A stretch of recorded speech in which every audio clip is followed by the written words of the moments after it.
The Demon Pope by Richard Garnett. "So you won't sell me your soul?" said the devil. "Thank you," replied the student. "I had rather keep it myself, if it's all the same to you." "But it is not all the same to me. I want it very particularly. Come, I'll be liberal. I said 20 years. You can have 30. The student shook his head. 40. Another shake. 50. As before. "Now," said the devil, "I know I'm going to do a foolish thing, but I cannot bear to see a clever, spirited young man throw himself away. I'll make you another kind of offer. We don't have any bargain at present, but I will push you on in the world for the next 40 years. This day 40 years I come back and ask you for a boon. Not your soul, mind, or anything not perfectly in your power to grant. If you give it, we are quits. If not, I fly away with you. What do you say to this?" The student reflected for some minutes. "Agreed," he said at last. Scarcely had the devil disappeared, which he did instantaneously, ere a messenger reined in his smoking steed at the gate of the University of Cordova. The judicious reader will already have remarked that Lucifer could never have been allowed inside a Christian seat of learning, and, inquiring for the student Gerbert, presented him with the Emperor Otho's nomination to the abbacy of Bobbio, in consideration, said the document, of his virtue and learning, well nigh miraculous in one so young. Such messengers were frequent visitors during Gerbert's prosperous career. Abbot, bishop, archbishop, cardinal, he was ultimately enthroned pope on April 2nd, 999, and assumed the appellation of Sylvester II. It was then a general belief that the world would come to an end in the following year, a catastrophe which to many seemed the more imminent from the election of a chief pastor whose celebrity as a theologian, though not inconsiderable, by no means equaled his reputation as a necromancer. The world, notwithstanding, revolved scathelessly through the dreaded 12-month, and early in the first year of the 11th century Gerbert was sitting peacefully in his study, perusing a book of magic. Volumes of algebra, astrology, alchemy, Aristotelian philosophy, and other such light reading filled his bookcase, and on a table stood an improved clock of his invention, next to his introduction of the Arabic numerals, his chief legacy to posterity. Suddenly a sound of wings was heard, and Lucifer stood by his side. "It is a long time," said the fiend, "since I have had the pleasure of seeing you. I have now called to remind you of our little contract concluded this day 40 years. "You remember," said Sylvester, "that you are not to ask anything exceeding my power to perform." "I have no such intention," said Lucifer. "On the contrary, I am about to solicit a favor which can be bestowed by you alone. You are Pope. I desire that you would make me a Cardinal." "In the expectation, I presume," returned Gerbert, "of becoming Pope on the next vacancy." "An expectation," replied Lucifer, "which I may most reasonably entertain, considering my enormous wealth and proficiency in intrigue, and the present condition of the Sacred College." "You would doubtless," said Gerbert, "endeavor to subvert the foundations of the faith, and by a course of profligacy and licentiousness render the Holy See odious and contemptible." "On the contrary," said the fiend, "I would extirpate heresy and all learning and knowledge as inevitably tending thereunto. I would suffer no man to read but the priest, and confine his reading to his breviary. I would burn your books together with your bones on the first convenient opportunity. I would observe an austere propriety of conduct, and be especially careful not to loosen one rivet in the tremendous yoke I was forging for the minds and consciences of mankind." "If it be so," said Gerbert, "let's be off." "What!" exclaimed Lucifer. "You are willing to accompany me to the infernal regions?" assuredly, rather than be accessory to the burning of Plato and Aristotle, and give place to the darkness against which I have been contending all my life." "Gerbert," replied the demon, "this is arrant trifling. Know you not that no good man can enter my dominions? That, were such a thing possible, my empire would become intolerable to me, and I should be compelled to abdicate." "I do know it," said Gerbert, "and hence I have been able to receive your visit with composure." "Gerbert," said the devil, with tears in his eyes, "I put it to you, is this fair? Is this honest? I undertake to promote your interests in the world. I fulfill my promise abundantly. You obtain through my instrumentality a position to which you could never otherwise have aspired. Often have I had a hand in the election of a pope, but never before have I contributed to confer the tiara on one eminent for virtue and learning. You profit by my assistance to the full, and now take advantage of an adventitious circumstance to deprive me of my reasonable guerdon. It is my constant experience that the good people are much more slippery than the sinners, and drive much harder bargains." "Lucifer," answered Gerbert, "I have always sought to treat you as a gentleman, hoping that you would approve yourself such in return. I will not inquire whether it was entirely in harmony with this character to seek to intimidate me into compliance with your demand by threatening me with a penalty which you well knew could not be enforced. I will overlook this little irregularity, and concede even more than you have requested. You have asked to be a cardinal. I will make you a pope." "Ha!" exclaimed Lucifer, and an internal glow suffused his sooty hide, as the light of a fading ember is revived by breathing upon it. "For 12 hours," continued Gerbert.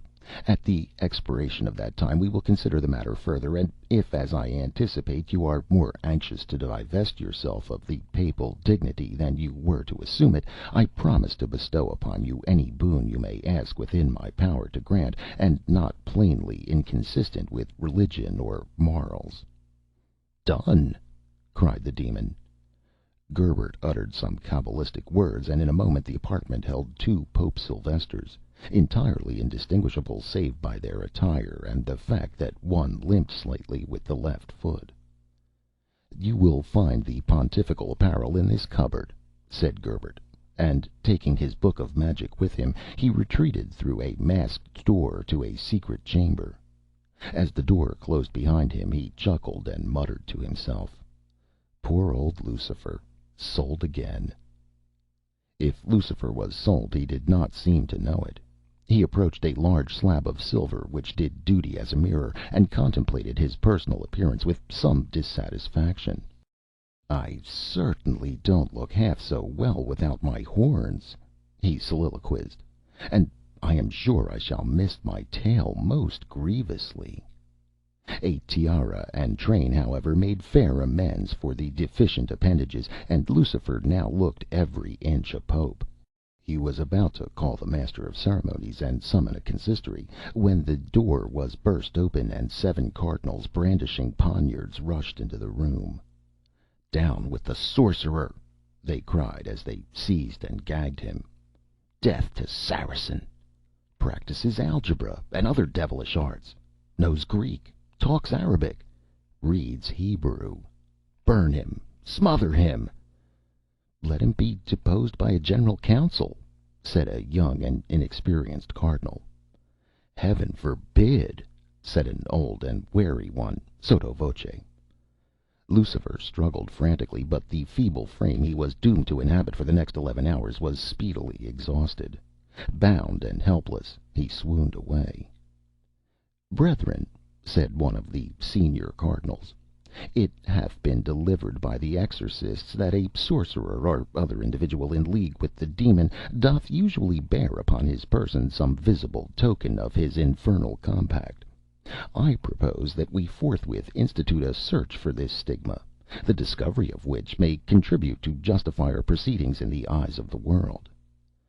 "I heartily approve of our brother Anno's proposition," said another, "the rather as we cannot possibly fail to discover such a mark, if indeed we desire to find it." The search was accordingly instituted, and had not proceeded far ere a simultaneous yell from all the 7 cardinals indicated that their investigation had brought more light than they had ventured to expect. The Holy Father had a cloven foot.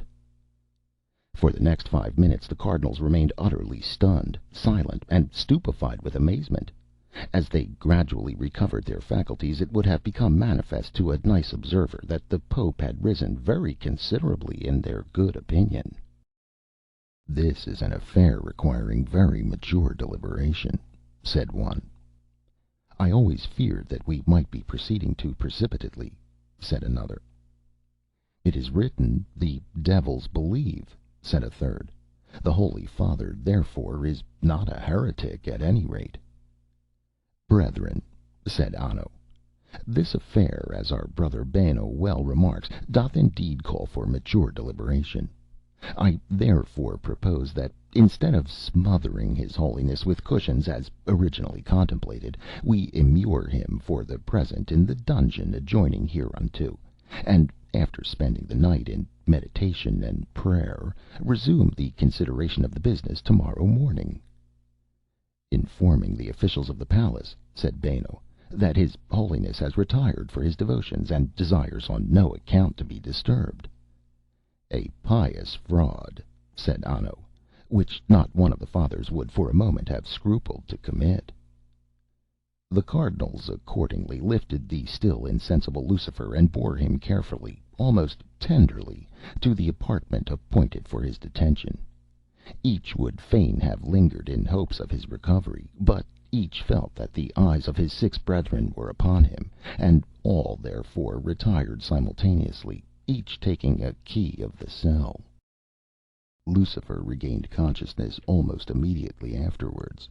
He had the most confused idea of the circumstances which had involved him in his present scrape, and could only say to himself that if they were the usual concomitants of the papal dignity, these were by no means to his taste, and he wished he had been made acquainted with them sooner. The dungeon was not only perfectly dark, but horribly cold, and the poor devil in his present form had no latent source of infernal heat to draw upon. His teeth chattered, he shivered in every limb, and felt devoured with a hunger and thirst. There is much probability in the assertion of some of his biographers that it was on this occasion that he invented ardent spirits. But even if he did, the mere conception of a glass of brandy could only increase his sufferings. So the long January night wore wearily on, and Lucifer seemed likely to expire from inanition, when a key turned in the lock, and Cardinal Anno cautiously glided in, bearing a lamp, a loaf, half a cold roast kid, and a bottle of wine. "I trust," he said, bowing courteously, "that I may be excused any slight breach of etiquette of which I may render myself culpable, from the difficulty under which I labor of determining whether, under present circumstances, your Holiness or your infernal Majesty be the form of address most befitting me to employ." "Bub-bub-bub-boo," went Lucifer, who still had the gag in his mouth. "Heavens!" exclaimed the Cardinal.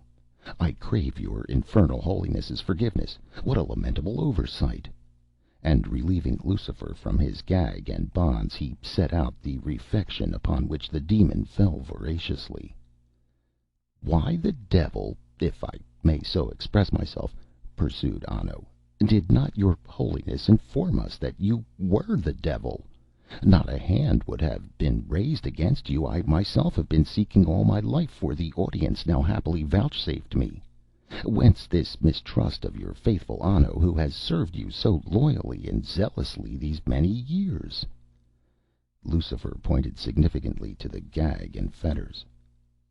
"I shall never forgive myself," protested the Cardinal, "for the part I have borne in this unfortunate transaction. Next to ministering to your Majesty's bodily necessities, there is nothing I have so much at heart as to express my penitence. But I entreat your Majesty to remember that I believed myself to be acting in your Majesty's interest by overthrowing a magician who was accustomed to send your Majesty upon errands, and who might at any time enclose you in a box and cast you into the sea. It is deplorable that your Majesty's most devoted servants should have been thus misled." "Reasons of state," suggested Lucifer. "I trust they no longer operate," said the Cardinal. "However, the Sacred College is now fully possessed of the whole matter. It is therefore unnecessary to pursue this department of the subject further. I would now humbly crave leave to confer with your Majesty, or rather, perhaps your Holiness, since I am about to speak of spiritual things, on the important and delicate point of your Holiness's successor. I am ignorant how long your Holiness proposes to occupy the apostolic chair, but of course you are aware that public opinion will not suffer you to hold it for a term exceeding that of the pontificate of Peter. A vacancy, therefore, must one day occur, and I am humbly to represent that the office could not be filled by one more congenial than myself to the present incumbent, or on whom he could more fully rely to carry out in every respect his views and intentions." And the Cardinal proceeded to detail various circumstances of his past life, which certainly seemed to corroborate his assertion.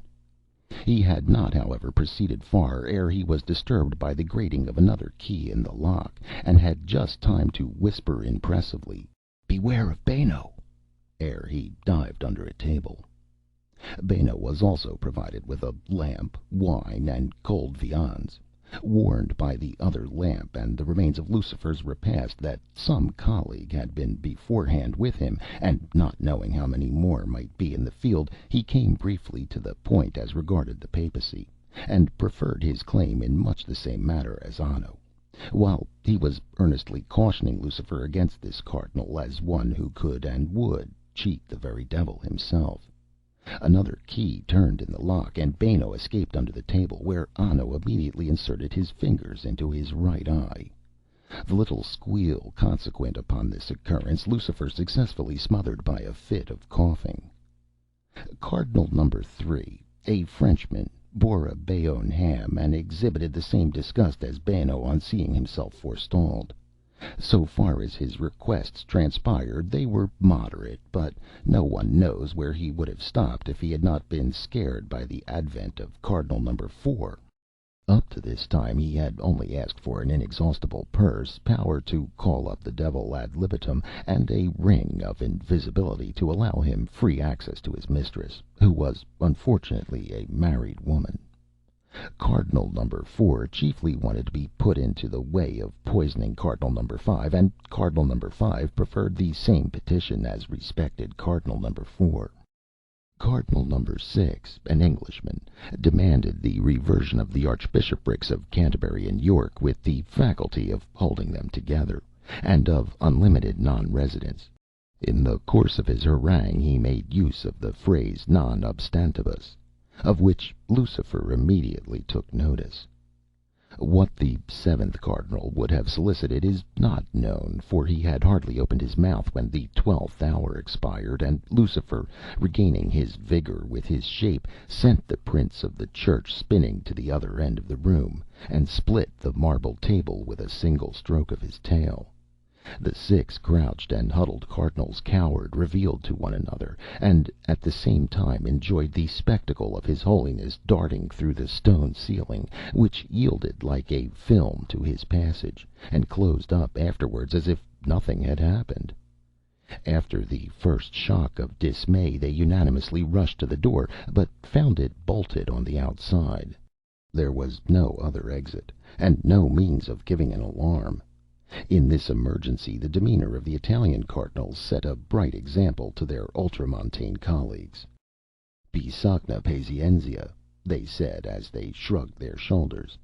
Nothing could exceed the mutual politeness of Cardinals Anno and Benno, unless that of the two who had sought to poison each other.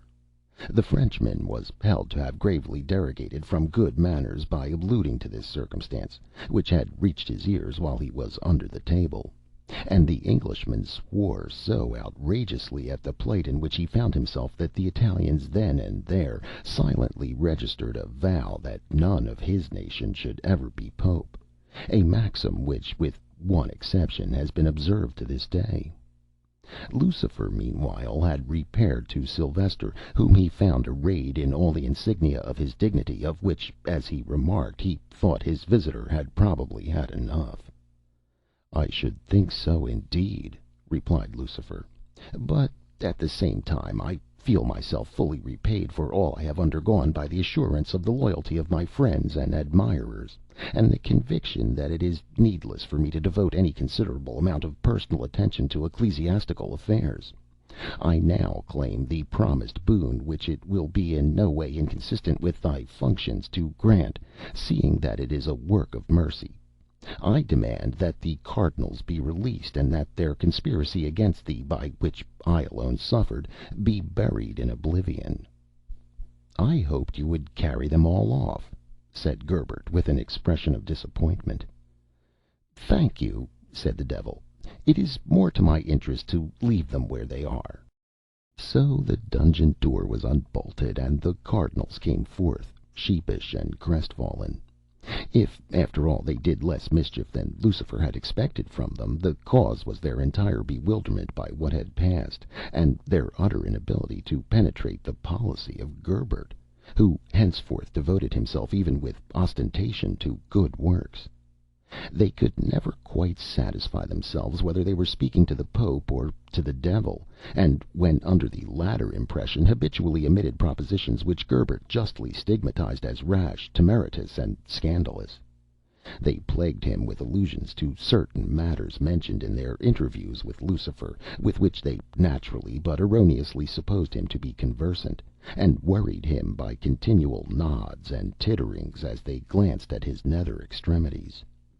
To abolish this nuisance, and at the same time silence sundry unpleasant rumors which had somehow got abroad, Gerbert devised the ceremony of kissing the Pope's feet, which, in a grievously mutilated form, endures to this day. The stupefaction of the cardinals on discovering that the Holy Father had lost his hoof surpasses all description, and they went to their graves without having obtained the least insight into the mystery.